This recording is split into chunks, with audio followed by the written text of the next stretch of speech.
Once upon a time, in a dense forest nestled between two towering mountains, there lived a majestic lion named Simha and a gentle goat named Gauri. Simha was the undisputed king of the jungle, feared by all creatures. His golden mane shimmered in the sunlight, and his roar echoed through the trees, sending shivers down the spines of even the boldest animals. Gauri, on the other hand, was a simple creature. Her soft white coat blended with the wildflowers that carpeted the forest floor. She spent her days grazing peacefully, her melodious bleats filling the air. Unlike Simha, she had no desire for power or dominance. All she wanted was to live harmoniously with her fellow beings. One scorching summer day, as the sun blazed overhead, both Simha and Gauri felt an intense thirst. The streams had dried up, and the once plentiful watering holes were reduced to mere puddles. Desperation gnawed at their bellies, urging them to find water. But just as he reached the water's edge, he saw Gauri approaching from the opposite direction. "Stop!"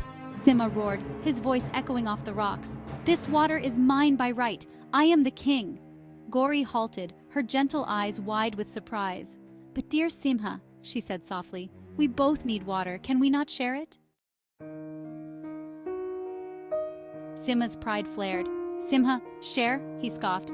"I am the mighty lion. I do not share with insignificant creatures like you."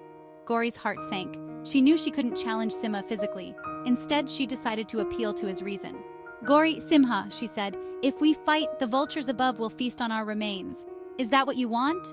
Simha glanced upward. Sure enough, a flock of hungry vultures circled, waiting for the loser of this foolish dispute. Their beady eyes gleamed with anticipation. Simha hesitated. He had never considered the consequences of his arrogance before.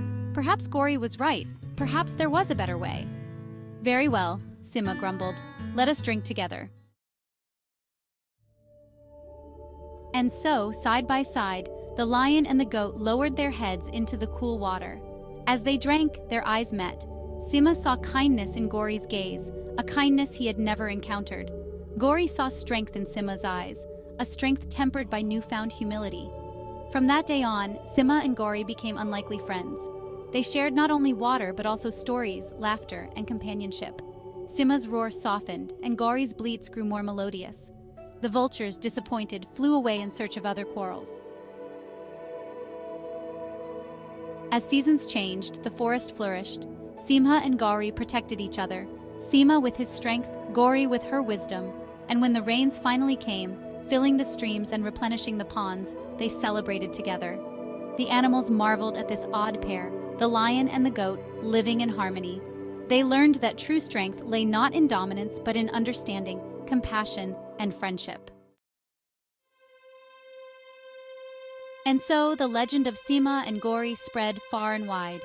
Even today, when the moon rises over the forest, you can hear their names whispered in the rustling leaves. Simha, the wise lion, and Gauri, the gentle goat. And the vultures, well, they learned to look elsewhere for their feasts.